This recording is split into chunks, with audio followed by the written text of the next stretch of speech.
Welcome back to the Big Sunday Show. The White House is doubling down on its silence on the FBI raid of Mar-a-Lago. Listen to this.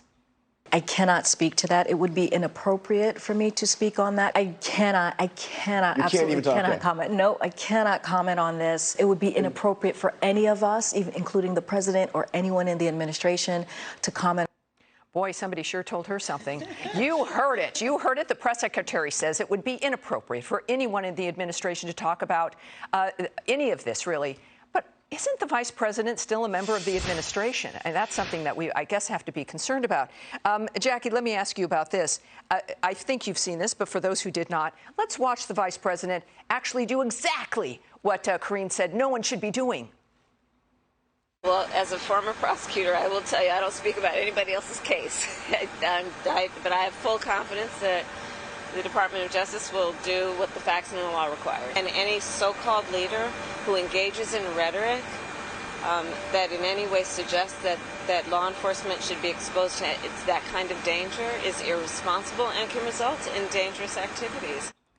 You know, Jackie, she couldn't help herself. She was right there going to give the generic response, and she couldn't hit the brake. Yeah, no. What's your take? A pretty amazing soundbite there. My first reaction to it was, if the company line is, we had no knowledge of this and we're not commenting on it, why is the vice president inserting herself and commenting on it? Now with Karine Jean-Pierre today saying nobody in the administration should comment on this, it shows me just how fragmented this administration is. And there has been this conversation that Biden and Harris are not aligned in so many ways, and that there's an icy relationship there. That's exactly what I see here. But I will reiterate that I also think Kamala Harris is looking for, as we head closer and closer to 2024, some way to make a mark, because she hasn't done it in the time that she's been in office. She's made a mark. It's just been a very bad one. Well, yeah, she'd like to improve her image. Yes, and so she's finding ways to insert herself into conversations that she shouldn't. But breaking away, you know, my thing is, if you have a united front, have a united front. Everybody should know the tagline, and they should stick to it. It seems like, and the Biden administration seems to be running on chaos. I want you to hear, speaking of this, Karine again speaking about whether or not the DOJ has been politicized. Listen to this.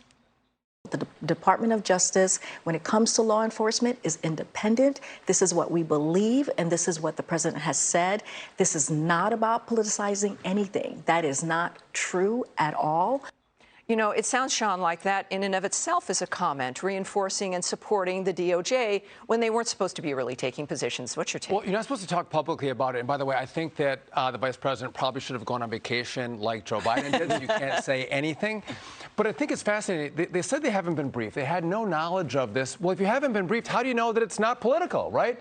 Or have you been briefed about it and you can comment and say that it's not political? I think what this is the White House saying, if it involves Donald Trump, of course it's not political. Donald Trump's a criminal. He should have been behind bars 6 years ago. And so this isn't politics. This is about the Justice Department, what they should have done years ago.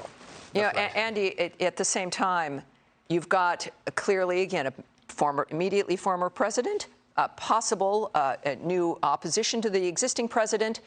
You'd think that there would be an interest in tamping down this dynamic, in trying to be like a center of leadership. Instead, they've said, we're off to the carnival, bye. Where do you think this is going to lead? Well, I don't really think this has been a well-oiled machine from the beginning, this administration. So, you know, they're trying to tamp down, but there's Merrick Garland out speaking. And he gave a short speech, but he didn't respond to what President Trump had been saying publicly. And I think, you know, it's one thing if the Justice Department doesn't speak, everybody understands why you don't speak during investigations. If you speak, you have to respond to what people are concerned about. He didn't. Kamala Harris, you would think, would be an asset here because her background before the Senate was she was a high-ranking prosecutor in California, in one of the biggest prosecutors' offices in the country. But she just can't smoothly engage here. And you would think this would be an area of her expertise and you know, just falls off the rails. So I don't think they have a very organized response to this. Well, it's very interesting because that is, in fact, what the vice president actually should be able to do is step in when the president can't. It's too politically hot. The fact is that they seem to think, and this confirms a bit, that if they step into this because it does seem political, it will hurt them somehow. And yet, with this chaos, which the American people are also saying, do you think with Harris's background as a prosecutor, is maybe less relevant here than the fact that she was supporting, like, Black Lives Matter and the bail, funds to get people out of jail and all of that, that she's been very involved and very specific on certain issues. And in this kind of a case, seems to be once again creating a word salad just to kind of get in the news. That's a really great question. It's hard to know exactly what's going on in her mind because of the things that come out, like you mentioned. So many of them are a word salad. I mean, it wasn't the most coherent. I got the point that she was trying to make in that statement, but it wasn't the most coherent way to address it if she was going to address it, if she was going to step in for him. So, it's interesting to see how she's going to play her cards going forward. But I very much get the impression that she is the odd man out, that she is on an island, and the Easter Bunny who sent Joe on vacation didn't, send her the memo. Right. And this is what we've heard, is that there is a big split between the president's office and her office, and that they just simply don't talk, which, of course, is not good for the country or the world at this point. So Hi, everyone. I'm Brian Kilmeade. I want you to do me a favor. I want you to click to subscribe to the Fox News YouTube page. This is the only way that I know for sure that you're not going to miss any great commentary, any great news bites, any great interviews coming your way on Fox. You can get it all here on YouTube. So subscribe right now.